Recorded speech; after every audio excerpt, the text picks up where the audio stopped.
The Troubles of Irish English: An Exploration of the Power of Language in Conflict by Abby Johnson.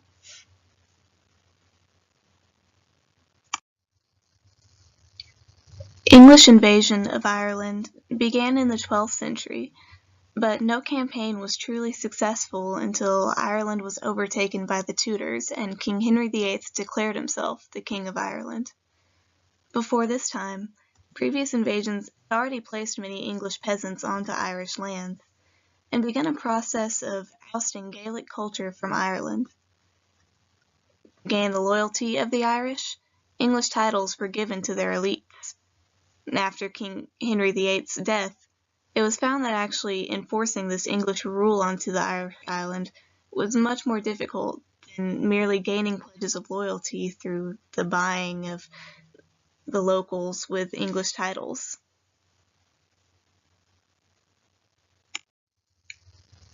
Gaelic culture and English law conflicted, and those who still supported their Gaelic roots resisted and rebelled against the English. English attempts to pacify the Irish were cruel and involved tactics such as executing a man without a trial unless a man in power, meaning a man loyal to the English, could vouch for him. The English of this time were Protestant, and the Irish were Catholic. This difference in religion led to further dissent between the two powers. English-supporting settlers continued to move into the country, and the traditional Gaelic clan-based societies were erased. Catholics could not hold offices in English society, and their land was taken from them. In 1803, Ireland fell completely under British control with the Act of Union, legislation that united the two governments, the English and the Irish governments, specifically in that area, but essentially gave England ruling power over that piece of the country. Tensions were high between the two societies, with the amount of oppression the Irish Catholics faced. The two sides of Ireland rose against each other in separate political factions: the nationalists who thought a free Catholic Ireland, and the Protestant loyalists who desired English rule. The entirety of Ireland remained under English control as a part of the United Kingdom until 1922.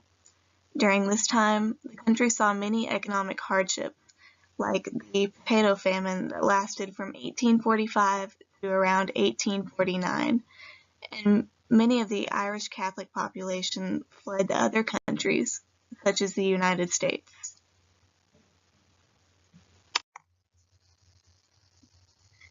In 1922, the country was split, with Northern Ireland remaining a part of the United Kingdom under English rule, and the rest of the island becoming the independent Republic of Ireland, regaining its status as an Irish Catholic nation, and so it remains today.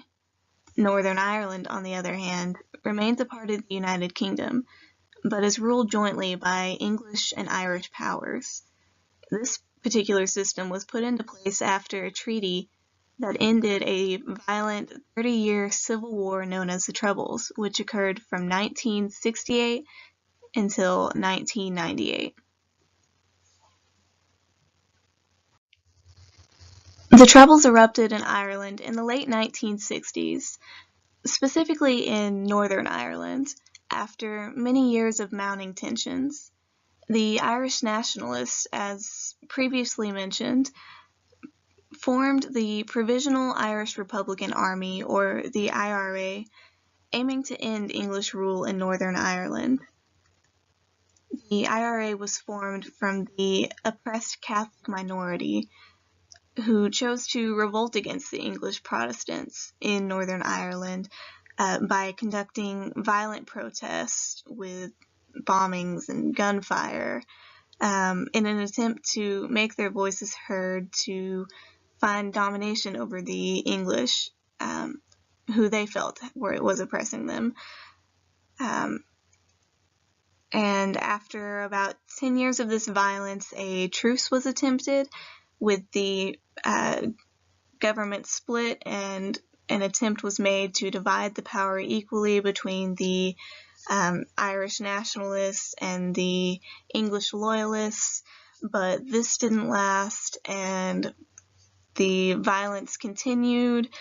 And then about 20 more years of violence, 1998, another attempt was made at a peace treaty that did the exact same thing as they had tried before. They split the government, let the Irish and the English rule jointly, and after 20 years, this government is still in place, is still in effect today. The country does remain quietly divided between the Catholic minority and the Protestant majority, but those divides are much more subtle now than they were in the past. At the root of this Irish-English conflict was a battle between their cultures. There was a fight at the hand of nationalists who supported a free Ireland to upkeep Gaelic culture, primarily their language. Irish Gaelic is a Celtic language that is estimated to have come to Ireland around 2,500 years ago. The oldest artifact of Irish Gaelic that we currently know of is estimated to originate around the 5th or 6th century of the Common Era. The Middle Irish period occurred around 900 to 1200 CE. During this time, there was a lot of interaction between the Celts and the Scandinavians, but we don't really see any influence between the two languages. This Middle Irish period ended around the time of the Anglo-Norman invasions, and we do find evidence of trading of words and sentence structure between the Gaelic and Anglo-Norman cultures. In the 16th century, Irish flourished for a short time. This was before King Henry attempted to control the island, which was, of course, cut short by English invasion again and King Henry's eventual dominion. As was briefly mentioned earlier, part of the English rule over Ireland involved the discouraging of their culture, particularly the silencing of their native tongue, as Irish Gaelic was seen as barbaric, the language of pagans due to its history as a Celtic language, despite the fact that Ireland had long been a Catholic nation by this point. And this resulted in a dramatic decrease in the number of Irish citizens who can speak Irish Gaelic now. And by 1901, 85% of Ireland could no longer speak Gaelic. English became the language of majority throughout the country. As the Irish began to learn English, their Gaelic origins influenced a change in the way English was spoken in the country. Despite continuing English influence, the Irish held on to their accents from their native Gaelic tongue. So Irish English was formed from the meshing of these two languages. It had an English basis, but there was a Gaelic-influenced accent and many prevalent Gaelic words in the new dialect.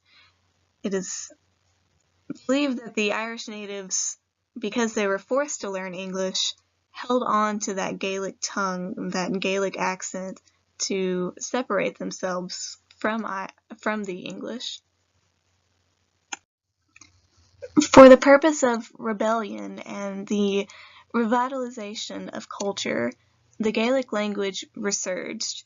It was a power of nationalism for the Irish people.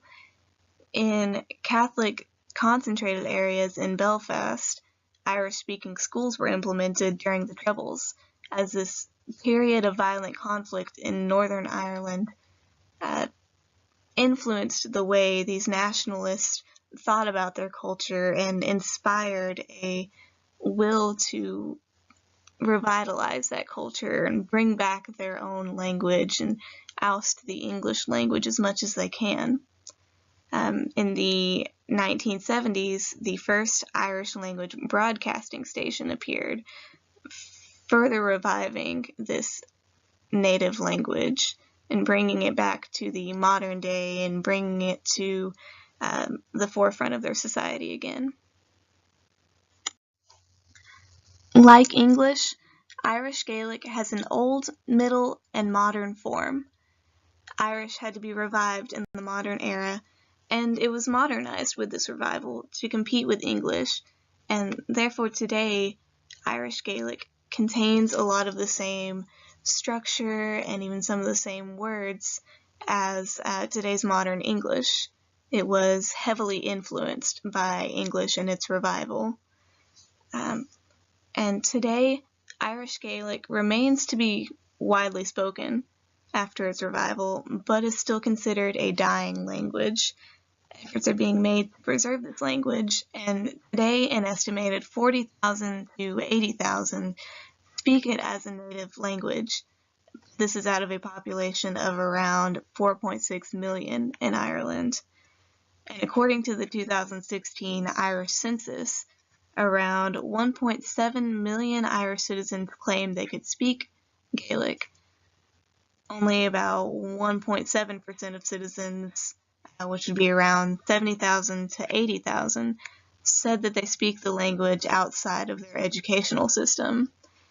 It is a vast improvement compared to 100 years ago when only 15% or so of the population was speaking the language, but it still remains in decline, beaten out by the Irish English that is today necessary for education, travel, and trade. And that is all I have today for my presentation over the battle between the Irish and English languages. Here is my works cited page, and thank you for watching.